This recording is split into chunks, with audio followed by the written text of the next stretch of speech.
Mfano Mungu ameweka moyoni mwangu, unaweza ukaandika somo hili: umuhimu wa kutoa na kujitoa kwa ajili ya ufalme wa Mungu. Umuhimu wa kutoa na kujitoa kwa ajili ya ufalme wa Mungu. Nilikuwa nimesahau nilifundisha nini mara ya mwisho hapa, lakini aliposema hapa baba wakati tunaanza, nikagundua hiki ambacho ninafundisha ni kama mwendelezo wa kile ambacho nilianza kipindi kile. Bwana asifiwe sana. Umuhimu wa kutoa na kujitoa kwa ajili ya ufalme wa Mungu. Na maneno ya msingi kwenye somo hili au kwenye title hii ni hayo mawili. La kwanza ni ufalme wa Mungu, la pili ni kutoa na kujitoa. Ufalme wa Mungu, kutoa na kujitoa. Kwa hiyo title yetu ni umuhimu wa kutoa na kujitoa kwa ajili ya ufalme wa Mungu. Kwa nini tunajifunza? Malengo ya somo. Malengo ya somo. Lengo la kwanza la kujifunza fundisho hili ni ili kugeuza ufahamu wetu kuhusiana na kutoa na kujitoa kwa ajili ya ufalme. To change our mindset kuhusiana na hii topic.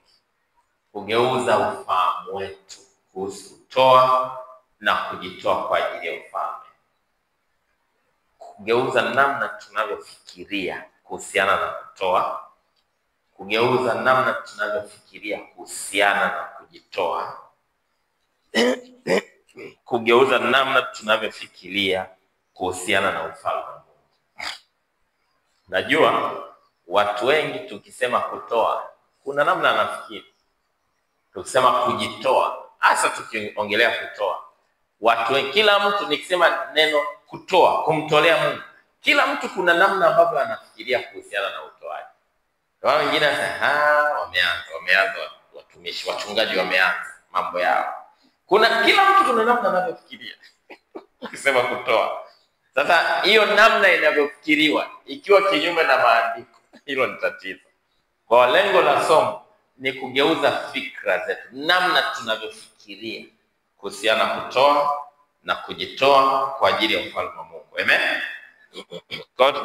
Mpaka tunapomaliza fundisho hili, tukizungumzia kutoa, utaanza kufikiri kutoa kwa namna sahihi. Jambo la pili au lengo la pili la somo hili au fundisho hili ni kutusaidia kuelewa ufalme wa Mungu ili kuanza kutoa na kujitoa kwa usahihi kwenye ufalme. Kutusaidia kuelewa ufalme wa Mungu. Kuelewa ufalme wa Mungu. Ili huo uelewa kwa ufalme ndio utatusaidia kutoa kwa usahihi kwenye ufalme na kujitoa kwa usahihi kwenye ufalme. Kutusaidia kuelewa ufalme wa Mungu ili tuweze kutoa na kujitoa kwa usahihi kwenye ufalme. Nimekuja kugundua kanisa alielewi kuhusiana na ufalme. Kanisa alielewi kuhusiana. Na naposema kanisa sikili naongelea hili, mwili wa Kristo kwa ujumla wake hauelewi kuhusiana na ufalme. Wengi wanaelewa kuhusiana na dini zao. Kuna watu wanaweza kaelezea vizuri sana KLPT. Ndio dini yetu hapa. Au akaelezea vizuri sana EAGT, vizuri sana TAG, vizuri sana PEPA, vizuri sana dhehebu lake Roman Catholic, vizuri sana sijui Lutheran. Lolote anaweza akalielezea vizuri, lakini hawezi kuelezea ufalme. Hawezi kuelezea ufalme wa Mungu. Wengi wanaelewa wokovu, wanashindwa kuconnect wokovu na ufalme. Sasa moja ya lengo la hili fundisho na moja ya kitu nitaeleza kwa kina ni ufalme wa Mungu. Kwa sababu kama hatutaelewa ufalme wa Mungu, hatuwezi kujitoa kwa usahihi kwenye ufalme. Tutakuwa tunajitoa kwenye dini zetu, Sasa kinacholeta matokeo sio kujitoa kwenye dini. Kinacholeta matokeo ni kujitoa kwenye ufalme wa Mungu. Bwana Yesu asifiwe sana. Tutakuwa kunajitoa kwa mitazamo ya kimapokeo na sio mitazamo ya neno la Mungu. Na kwa nini ufalme? Unajua, ukifuatilia maandiko, Yesu ametaja mara nyingi ufalme. Na hata Yesu mwenyewe alikuwa anasema, anafundisha injili ya ufalme. Sasa ni injili ipi ya ufalme? Hiyo tutaangalia kwa kina kuhusiana na ufalme wa Mungu, ili tunapotoa na kujitoa tujue, pamoja na kwamba tunafanya chini ya mwavuli fulani ambao tunalelewa, lakini kimsingi tunafanya kwa ajili ya ufalme wa Mungu. Amen. Bwana Yesu asifiwe sana. Lakini pia lengo la tatu ni kusaidia kuwa na mtazamo sahihi kuhusiana na utoaji na kumtolea Mungu, ili tuweze kupata matokeo ya utoaji wetu, kutusaidia au kugeuza mtazamo wetu, kutusaidia kuwa na mtazamo sahihi kuhusiana na utoaji na kumtolea Mungu, ili tuweze kupata matokeo ya utoaji wetu. Moja ya kitu, watu wengi wanatoa na wanamtolea Mungu, lakini hawana mtazamo sahihi kwenye utoaji. Na moja ya kitu kinachokwamisha matokeo ya utoaji ni kukosa mtazamo sahihi, kutokuwa na mtazamo sahihi.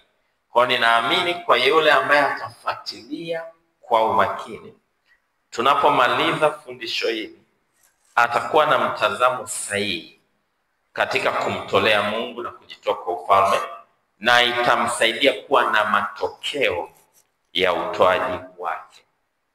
Bwana Yesu asifiwe sana. Fundisho hili lina sehemu kuu mbili. Sehemu ya kwanza ni ufahamu wa kina kuhusiana na ufalme wa Mungu na umuhimu wa kuwa na mtazamo wa kiufalme unapotoa na kujitoa. Sehemu ya kwanza ya fundisho ni kutusaidia kupata ufahamu wa kina kuhusiana na ufalme wa Mungu na umuhimu wa kuwa na mtazamo huo tunapotoa na kujitoa. Kwa hiyo sehemu ya kwanza nitaongelea ufalme wa Mungu, na hiyo ndio tutaanza leo na akili na kesho labda, au inaweza kaenda mpaka Ijumaa, lakini ndani ya siku mbili tutaongelea kwa kina kuhusiana na ufalme wa Mungu. Na sehemu ya pili tutaongelea namna sahihi ya kumtolea Mungu ambayo itatuletea matokeo. Kwa hiyo fundisho hili linakamilishwa na hizo sehemu mbili. Namba moja, ufalme wa Mungu. Namba mbili, namna ya kumtolea Mungu. Ukielewa ufalme wa Mungu, ni rahisi sana kumtolea Mungu. Hakutakuwa na mpambano katika utoaji na kumtolea Mungu. Bwana asifiwe sana. Unajua kuna watu wengi hawafanyi vitu kwa nia njema. Si kwamba ni mtu mbaya, ni kwamba hajui ndio maana anafanya. Kwa watu wengi akijua, akifundishwa, akielewa, anafanya. Kwa ninaamini baada ya fundisho hili tutaanza kufanya vitu kwa usahihi. Amen. Bwana Yesu asifiwe sana. Naelewa vizuri? Tuko tayari sasa kwa ajili ya shule. Andiko letu la msingi, andiko nanga, andiko la msingi. Tutasoma maandiko mengi kidogo, na tunasoma mengi kwa sababu hayo ndio yanatupa msingi wa vitu vyote ambavyo tutakuwa tunajifunza hapa. Mathayo sura ya 6 mstari wa 24 mpaka wa 34. Mathayo sura ya 6 mstari wa 24 mpaka wa 34. Itakuwa nasoma huku na jaribu kutafsiri, kusoma kwa namna ya kutafsiri. Alafu kuna vitu kadhaa nitavisema kutokea kwenye andiko hilo ambavyo vitakuwa vimeanza kutuwekea msingi wa fundisho hili. Mathayo 6:24, Yesu akiwa na hii inaitwa ibada ya mlimani. Mathayo sura ya 5 mstari wa kwanza mpaka sura ya 7 inaitwa ibada ya mlimani. Yesu alikaa na sio tu na wanafunzi na timu na makutano, akaanza kuwafundisha. Hapa ndio msingi wa Agano Jipya upo hapa, kifundisho. Amen. Bwana Yesu asifiwe sana. Mathayo sura ya 6 mstari wa 24 anasema hakuna mtu hawezaye kutumikia mabwana wawili. Kwa nini? Kwa sababu atamchukia huyu na kumpenda huyu, atashikamana na huyu na kumdharau huyu. Sasa kama utasoma kinachofuata, ni rahisi kufikiri hao mabwana wawili ni shetani na Mungu, si ndio? Kama hujawahi kusoma kinachofuata, ukisema hakuna mtu anaweza kutumikia mabwana wawili, kinachokuja haraka kwenye akili ni shetani. Huwezi kumtumikia Mungu na shetani. Lakini ukisoma kinachofuata unaanza kushangazwa kidogo. Anasema hakuna awezaye kutumikia, hamwezi kumtumikia Mungu na mali. Kwa hapa mabwana wawili ni Bwana Mungu na bwana nani? Bwana mali. Bwana sio shetani. Kwa shetani sio mpinzani, sio competitor, sio mshindani wa Mungu. Yaani kama kuna mechi inachezwa, haiwezi kuwa kati ya Mungu na shetani. Shetani hafiti kushindana hata na Mungu kwenye moyo wa mtu. Mali inafiti. Maanake mali ina nguvu ya kumtoa Mungu moyoni mwa mtu kuliko shetani alivyo na nguvu ya kumtoa Mungu moyoni mwa mtu. Bwana asifiwe sana. Sasa Biblia inasema hakuna mtu awezaye kutumikia mabwana wawili. Kwa sababu gani? Atampenda huyu na kumchukia huyu, atashikamana na huyu na kumdharau huyu. Manake ukishikamana na Mungu, mali haiwezi kuwa bwana kwako. Kama mali ni bwana kwako, umeachana na Mungu. Yaani haviendi pamoja. Mmoja lazima ampishe mwenzie. Bwana Yesu asifiwe sana. Ndani ya moyo wa mtu. Hapa anasema hamwezi kumtumikia Mungu na mali. Sasa ni rahisi nikiuliza hapa, yani kila mtu hata akianza kujiassess kwamba hivi mimi natumikia Mungu au natumikia mali, kila mtu atajiangushia kwenye Mungu, si ndio? Of course, kila mtu atasema mimi kwa kweli natumikia Mungu. Kila mtu. Yaani ni ngumu kujiconnect kwamba mimi ni mtumishi wa mali na sio mtumishi wa Mungu. Sababu kumbuka hao wanaongelewa ni watu wa kanisani, sawa? Watu wa pagani. Yaani hao tunaongelewa ndio sisi wenyewe. Anasema hakuna mtu anayeweza kati yetu kutumikia mabwana wawili. Kwa sababu atashikamana na huyu na kumchukia mwingine. Alafu anasema hatuwezi kutumikia Mungu na mali. Manake ni tunatumikia kimoja wapo. Either unatumikia Mungu na mali inakuwa mtumwa, au unatumikia mali, Mungu anakuwa mtumwa. Hauwezi kutumikia vyote. Sasa tukijiassess, tukijipima na kujitathmini, mwisho wa siku tutasema, mimi nitasema mimi sio mtumishi wa mali. Mungu atakuwa ni kama vile kuna mtu mwingine ndio Mungu anamzungumzia, si ndio? Twende mstari unaofuata, unajibu hilo swali vizuri sana. Anaanza kuelezea ni namna gani mtu anaweza akawa mtumishi wa mali. Anasema kwa sababu hiyo. Sasa ukichukua hili neno anavyoanza nalo, kwa sababu hiyo.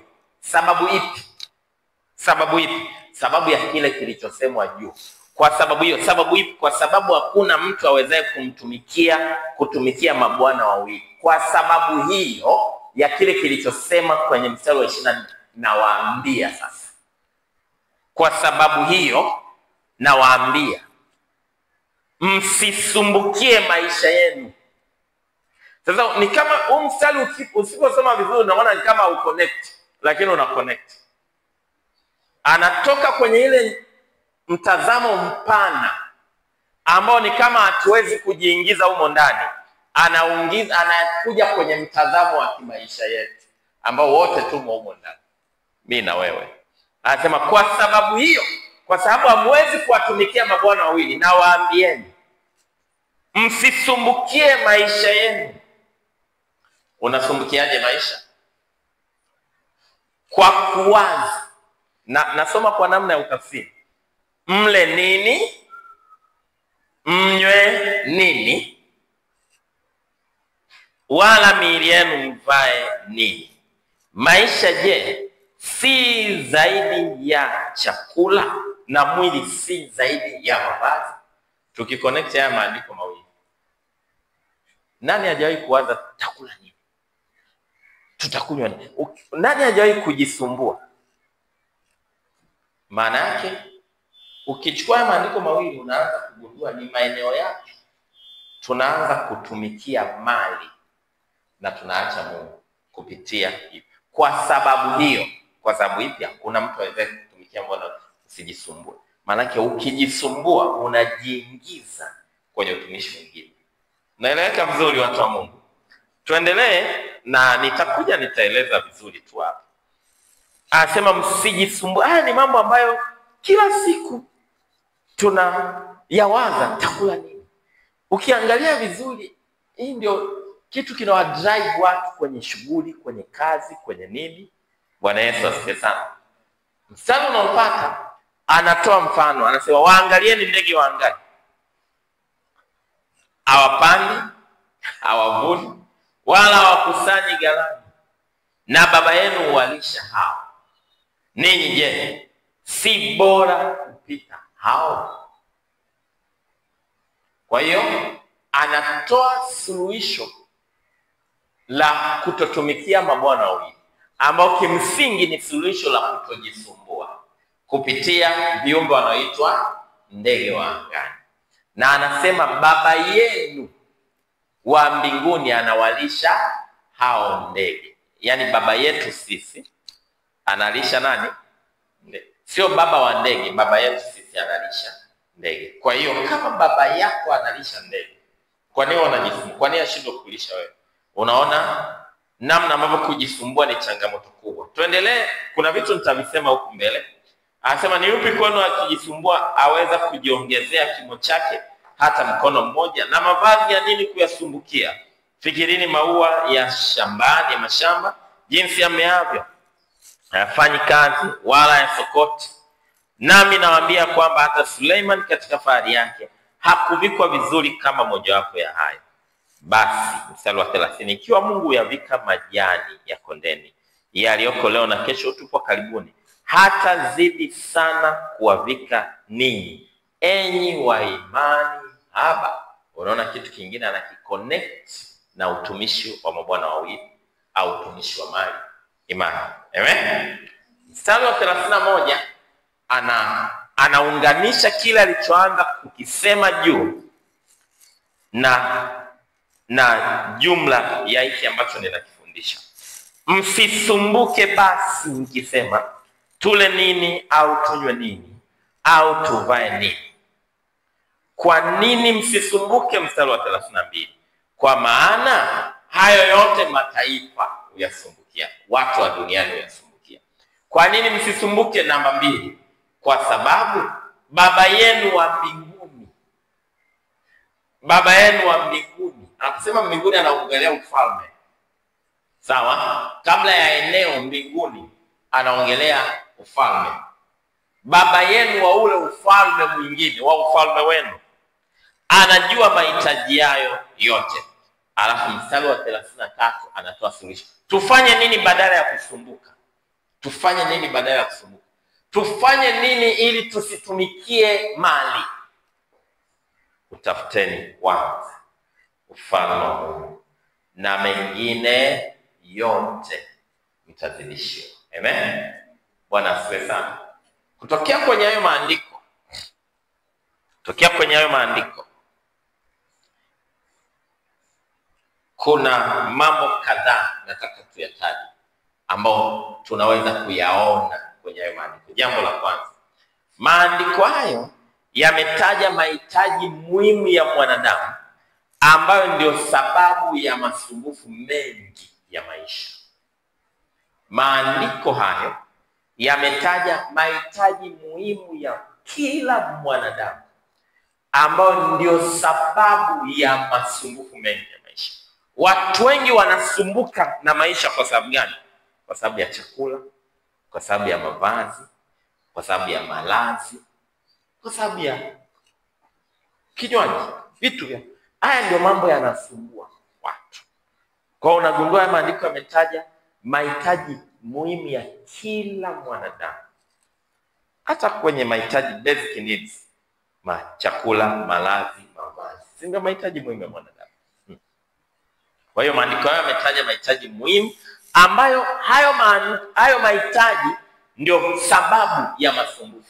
Wengi wanasumbuka kwa sababu gani? Kwa sababu ya mahitaji. Jambo la pili, uhalisia wa masumbufu hayo sio mahitaji. Kutokea kwenye maandiko hayo unagundua uhalisia wa watu kusumbuka sio mahitaji, bali ni mfumo wa kufikiri.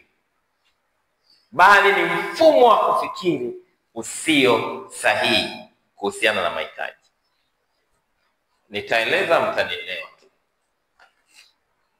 Maandiko yametaja mahitaji, na hayo mahitaji ndio sababu wengi wanahangaika, wengi wanasumbuka. Lakini kiuhalisia kutokea kwenye haya maandiko unagundua uhalisia wa masumbuko sio uhitaji, ni namna mtu anavyofikiri.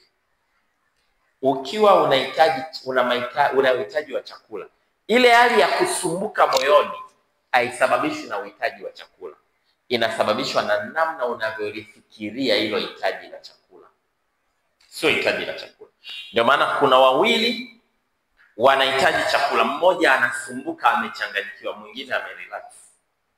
Kuna wawili wanahitaji ada za watoto, wote wanahitaji ada za watoto. Mmoja anasumbuka amechanganyikiwa mpaka anapata pressure, mwingine anahitaji ada za watoto lakini amerelax, anasema namwamini Mungu atafanya. Kwa maana yake kinachokusumbua sio mahitaji, kinachokusumbua unapokea vipi lile hitaji ndani yako. Uhalisia wa masumbufu ya maisha sio mahitaji, bali ni mfumo wetu wa kufikiri, namna ambavyo tunayafikiria hayo mahitaji. Naeleweka vizuri watu wa Mungu? Bwana Yesu asifiwe sana. Ndio maana maandiko yanasema hivi, kwenye ile andiko, msisumbuke basi mkisema tule nini au tunywe nini au tufanye nini. Ili andiko aliondoi uwepo wa mahitaji, linamwambia huyu mtu pamoja na mahitaji kuwepo usisumbuke. Kwa maana yake hakuna connection, hakuna muunganiko wa mahitaji na masumbufu, ni wewe ndio unayaunganisha. Kwa sababu ingekuwa kuna muunganiko, ili andiko lingesema ninayaondoa mahitaji, kwa hiyo msisumbuke. Ninakupa mahitaji yako yote, kwa hiyo usisumbuke. Anasema usisumbuke ule nini, pamoja na kwamba hujui utakula nini. Usisumbuke utalipaje ada, pamoja na kwamba hujui utalipaje ada. Maana yake kumbe inawezekana kutokuwa na ada na usumbuke moyoni. Pointi haiko kwenye kuwa na kila kitu. Pointi iko wakati unachukulia. Kumbe kutumikia mali sio lazima kuwa na mali, ni kuendeshwa na mahitaji ya kimali ndio kunaitwa kutumikia mali. Ile hali ya usumbufu ndani ndio utumishi wa mali, na hiyo ndio inawatenga watu na Mungu. Naeleweka vizuri? Kwa kupitia maandiko haya unaona wazi uhalisia wa usumbufu sio mahitaji. Ile hali ambayo unakuwa nayo ya kusumbuka sio kwa sababu una uhitaji, sio kwa sababu una chakula, sio kwa sababu una hela. Ni kwa sababu ni namna unavyofikiri. Kuna mfumo wako wa kufikiri kuhusiana na mahitaji, ambao mfumo una upungufu wa kumjua Mungu na una upungufu wa imani kwa Mungu, ndio unasababisha masumbuko. Ndio maana Yesu anasema msisumbuke. Maana yake ni kitu unaweza kucontrol kutosumbuka hata kama una mahitaji. Kuna watu akiwa hana hela anachanganyikiwa. Hauchanganyikiwi kwa sababu una hela, unachanganyikiwa kwa sababu kuna shida ya kiimani kuhusiana na masuala ya fedha. Kuna watu akisikia hata kichomi tu kidogo ameshachanganyikiwa. Sisi ndio nitakufa, sisi ndio mauti. Uchanganyiki kwa sababu ya kichomi, unachanganyikiwa kwa sababu ya mfumo wa kufikiri kuhusiana na uponyaji na afya. Naeleweka vizuri watu wa Mungu? Ndio maana Yesu anampa wajibu mtu, anasema usisumbuke basi. Usisumbuke basi ya kwamba ule nini. Kwa maana yake hata kama sina chakula, bado ninaweza kutukua na usumbufu. Na watu kama ana hela, anafoka. Tatizo si hela. Kuna wengine baba akirudi nyumbani wanajua leo ana hela baba. Kwa sababu atafoka, ukimsogelea vibaya unakula makofi. Huyu mtu shida sio kutokuwa na hela. Shida ni mfumo wake wa kufikiri. Ameipa ile hali ya kiuhitaji kutawala moyo wake. Na hili ni tatizo kwa mtu wa ufahamu. Tunapaswa Mungu kuitawala mioyo yetu kuliko mahitaji yetu. Usiruhusu wazo la kupungukiwa likatawala moyo wako. Kwa sababu kwa kuruhusu wazo la kupungukiwa kutawala moyo wako, unafanya mali kuwa Mungu wako kutokana na maandiko hii. Unamuondoa Mungu. Moja ishara ya kwamba Mungu ni Bwana kwako, maana yake atatawala amani yako hata kama hakuna kitu. Moja ishara ya kwamba Mungu yuko in control na hilo jambo Mungu anaenda kulifanya ni utulivu moyoni. Moja ishara ya kwamba hilo jambo Mungu bado litaendelea kusubiri sana ni masumbufu. Na ndio maana nasema enyi wa imani hapa, moja ishara ya kwamba una imani utatulia. Biblia inasema hao walio katika imani wameingia katika pumziko. Wameingia katika rest. Moja ishara kwamba imani yako ina shida ni unapokuwa na changamoto, kuna pumziko kiasi gani ndani yako? Kuna mahangaiko kiasi gani ndani yako? Moja ishara ya kwamba jibu lako liko mbali ni ile hali ya pressure ulionayo ndani. Atafanya sanga, msijita tu. Yaani ukiwa uko kwenye ile hali ya pressure, itakuwaje? Ujue Mungu anasubiri utulie ndio afanye. Mungu afanye kwa sababu ya pressure na masumbufu ya moyoni. Mungu anafanya kwa sababu ya imani. Na moja kitu imani itakupa utulivu katikati ya mahitaji na changamoto. Amen. Bwana Yesu asifiwe sana.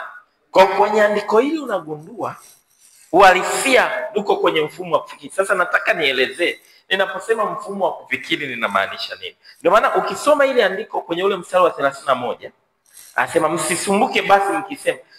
Tafsiri ya Kiingereza inasema hivi: therefore take no thought saying, yani usilipokee wazo lolote. Hapo mtu yuko kwenye mahitaji. Tafsiri ya Kiingereza inasema, tafsiri ya pili inasema usilipokee wazo lolote lenye usumbufu linalosababishwa na kupungukiwa chakula, mavazi, malazi au chochote ulichopungukiwa. Usilipokee wazo. Maana yake nini? Tunapopita katika mahitaji,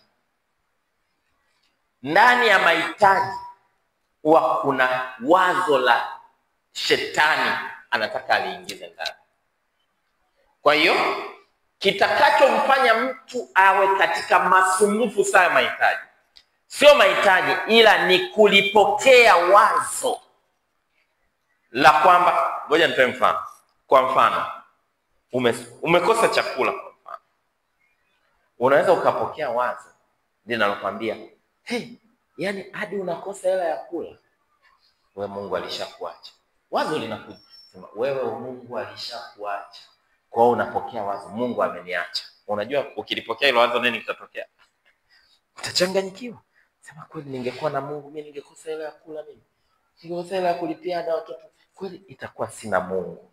Yaani hata yale maombi itakuwa tunapoteza Mungu. Unajua ni wazo hilo umelipokea, alafu litaanza kukutesa. Lakini unaweza ukapokea wazo na kumwambia kwamba maandiko yanasema Mungu anaweza kunisaidia. Mungu aliwalisha wana wa Israeli. Mungu anaweza kunilisha. Si unajua hilo pia ni wazo unalipokea. Hilo sio wazo la usumbufu. Nasema ninaweza. Ngoja nimwendee Mungu. Ninamwamini Mungu. Linakupeleka kuomba, linakupeleka kwenye imani, linakupa utulivu. Umegundua tatizo sio changamoto. Tatizo unapokea wazo gani. Bwana asifiwe sana. Ngoja nikwambie, shetani ili afanye kazi kwenye maisha ya mtu anageuza vitu kuwa wazo. Unajua wazo, tumekuwa tunapuuzia sana kitu kinaitwa wazo au mawazo. Lakini mawazo ni kifaa cha kiroho ambacho kinatumiwa na shetani au kinatumiwa na Mungu.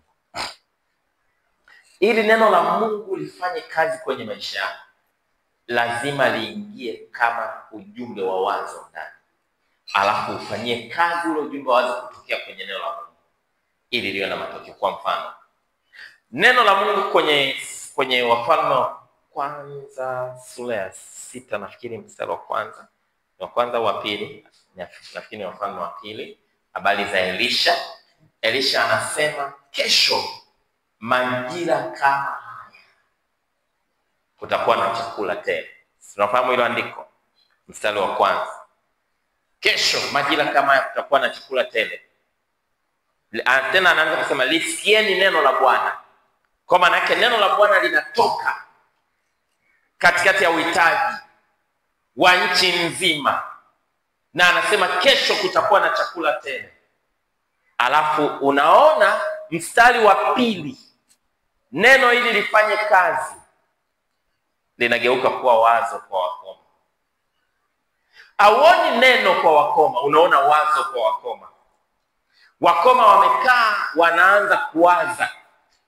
Hayana shida, sitakunywa maji saa ya kuhubiri. Wakoma wamekaa wanaanza kuwaza. Kuna tukikaa pale, ulioni neno, si ndio watu wa Mungu? Unaona nini? Mawazo ya wakoma. Tukikaa hapa tutakufa, na tukienda Washami watatua, tukae au twende. Kwa maana yake wakiwa wamekaa wale wakoma, kuna mmoja lile neno likageuka kuwa wazo ndani yake. Ajui kilichosemwa jana, lakini usiku alfajiri likageuka kuwa wazo ndani yake. Likaingia ndani yake, akaanza kuliwaza, akalisema kwa mwingine. Hakulisema kama neno la Mungu, alisema kama wazo. Wakalijadili kama wazo.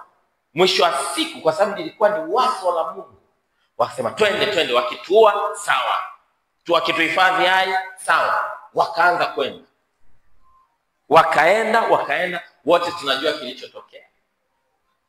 Kwa sababu walikuwa wanafanyia kazi wazo la Mungu. Nyuma ya wazo la Mungu kuna msaada wa Mungu. Unaona Washami wanakimbia kwa kishindo cha wakoma, lakini kimsingi mbingu zilikuwa nyuma ya lile wazo la Mungu ambalo lilikuwa kimsingi neno la Mungu. Wakakimbia, tunaona chakula tele. Na lile neno lililosemwa jana likatimizwa kupitia wazo lililoingia kwa wakoma. Unanielewa vizuri? Wakati wakoma wanadiscuss, hawakuwa wanadiscuss neno, walikuwa wanadiscuss wazo. Kwa maana yake kwenye tukio la uhitaji wa njaa ya wakoma kulikuwa na mawazo mawili. Kulikuwa na wazo la shetani ambalo wangelipokea lingeleta usumbufu. Kulikuwa na wazo la Mungu ambao alipopokea likaleta suluhisho lao na wao. Ndio maana ile andiko anasema, kwa hiyo msilipokee wazo lolote lenye msumbufu, linalosema kutokea kwenye upungufu wa kula nini. Wazo lolote lenye masumbufu ambalo linatokea kwenye upungufu, usipokee wazo lenye masumbufu. Pokea wazo la neno la Mungu. Jua neno la Mungu linasema nini juu ya huo upungufu.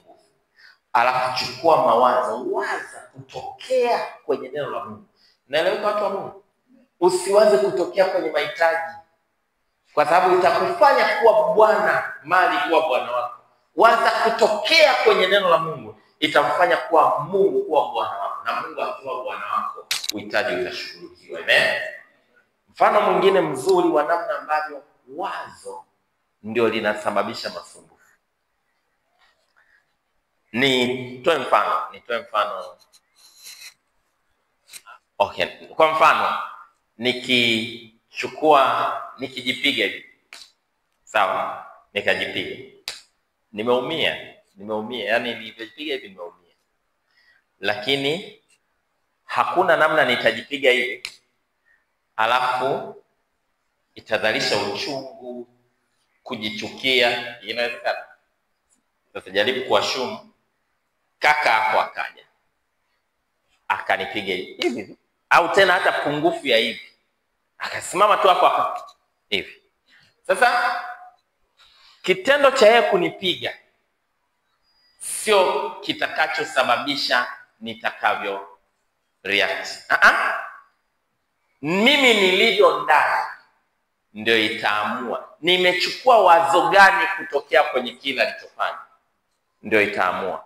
Kwa sababu mimi nikijipiga hivi na yeye akinipiga hivi, ni tukio hilo hilo, maumivu ni hayo hayo. Kwa nini kwangu mimi haizalishi chuki, uchungu na nini?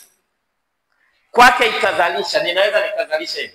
Ni namna ambavyo nimelichukua wazo kutokea kwenye hiki kitendo. Kwa hiyo nitaanza kuwaza, kwani amenionaje? Yaani mimi mtumishi wa Mungu nimefunga safari kutoka nije kupigwa madhabahuni. Hii ni dharau ya hali ya juu.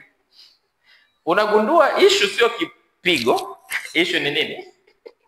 Umepokea wazo gani kutokea kwenye kile ulichofanyiwa? Kwa mwisho nasema mimi kwa kweli lile kanisa wamenikwaza sana. Yule si mshirika wa yule mchungaji.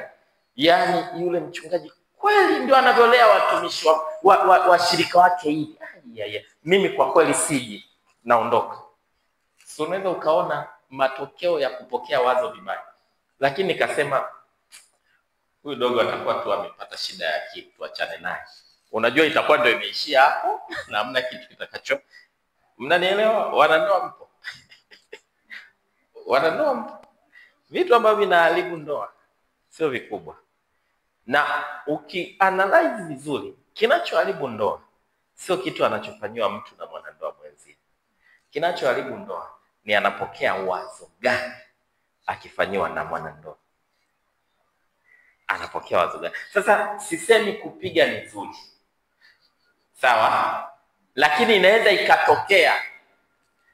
ikatokea yani kwenye mpishano mtu akajikuta ameinua mkono, yaani na wewe bwana hivyo.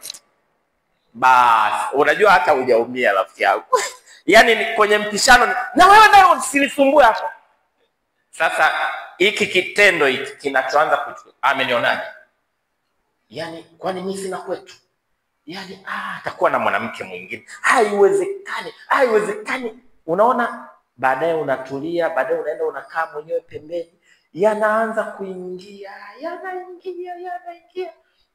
Unajua kinachotokea? Simsemeshi siku 7. Simpiki. Simpi chochote. Mnanielewa vizuri? Unagundua kitu kadogo kameleta tatizo kubwa. Kiuhalisia tatizo halijatokana na ulichofanyiwa.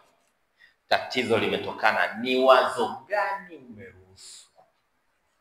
Jaribu kufikiri tu ukawaza kwamba ili jambo atakuwa amegafilika. Hajawahi kufanya hivi huyo mtu. Itakuwa hiki kitu kimemkwaza. Kwa hiyo ngoja nitulie. Ukaenda, neno la Mungu linasemaje? Biblia inasema jawabu la upole linatuliza nini? Ghadhabu. Manake badala ya kuchukua wazo kwenye ulichotendewa, ukachukua wazo kwenye neno la Mungu. Kwamba ngoja ni cool hii situation, alafu kukishatulia nitamuuliza songe. Ndio maana wanandoa wote wanaelewa. Wakati kila mtu ametulia mko kwenye hasira, alafu kila mtu akaanza kuelezea cha kwake kwamba mimi nilifanya hivi kwa sababu hivi, na mimi nilielewa hivi ndio maana nikafanya hivi. Mnagundua wote mlikuwa mmetoka kwenye mstari. Kwa hiyo maana yake nini? Lazima kujifunza kuchukua wazo sahihi kwenye yale tunayokutana nayo. Ukikutana na njaa, chukua wazo la neno la Mungu, sio wazo linalopewa na njaa. Ukikutana na uhitaji, umeshindwa kulipa ada, ukikosewa na mtu, chukua wazo la neno la Mungu. Hilo ndio litasababisha utulivu. Ndio maana maandiko yanasema msijisumbue basi tule nini au tunywe nini. Imeeleweka vizuri watu wa Mungu? Hiyo mifano inaeleweka vizuri. Kwa usilipokee wazo lolote lenye usumbufu linalotengenezwa na uhitaji. Katika uhitaji ulionao, pokea wazo la neno la Mungu. Neno la Mungu linasema nini kwenye huo uhitaji? Alafu liingize hilo wazo. Nini kitatokea? Utapata utulivu. Ukipata utulivu maana yake nini? Maana yake ni kwamba Mungu yuko kazini kushughulika na huo uhitaji. Ndio maana anasema msijisumbue kwa neno lolote, wa Efeso wa Filipi 4:6. Msijisumbue kwa neno lolote, bali katika kila neno kusali, kuomba pamoja na kushukuru. Haja zenu zijulikane na Mungu. Maanake anatupa approach, anatupa namna ya kushughulika na masumbuko. Alafu anasema na amani ya Kristo itawahifadhi nia zenu. Nia ni kitu kiko kwenye fikra. Nia ni fikra. Ndani ya nia kuna fikra.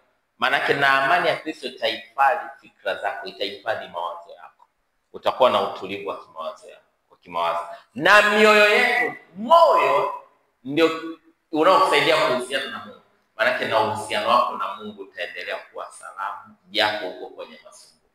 Mungu atabaki kuwa Bwana kwako japo uko kwenye uhitaji. Alafu anasema mstari wa 8.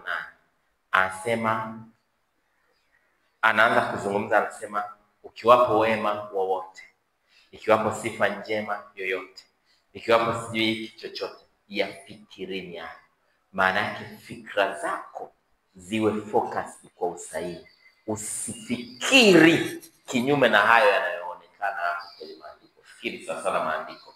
Mwisho Mungu atakutoa kwenye hayo mahitaji na utatoka salama, hautakuwa mtumishi wa mali. Amen. Bwana Yesu asifiwe sana. Naeleweka vizuri? Lakini pia kwenye maandiko hayo unaona maandiko hayo yanaonyesha utofauti wa wazi kati ya watoto wa Mungu na watu wa dunia. Maandiko hayo yanaonyesha utofauti wa wazi kati ya watoto wa Mungu na watu wa dunia. Na bahati mbaya ni kwamba huo utofauti hauko kwenye mahitaji, uko kwenye namna tunavyopokea mambo. Tofauti huo hauko kwenye mahitaji.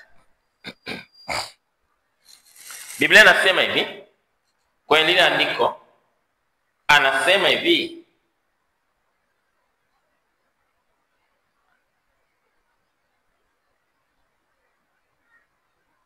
kwenye ule mstari wa 32, ukianzia mstari wa 31, anasema msisumbuke basi tule nini au tunywe nini au tuvae nini. Maanake msipokee wazo lolote lenye usumbufu kutokea kwenye hayo mahitaji.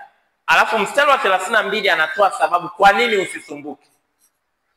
Asemi kwa sababu mahitaji yamepatikana, ila anatoa sababu mbili.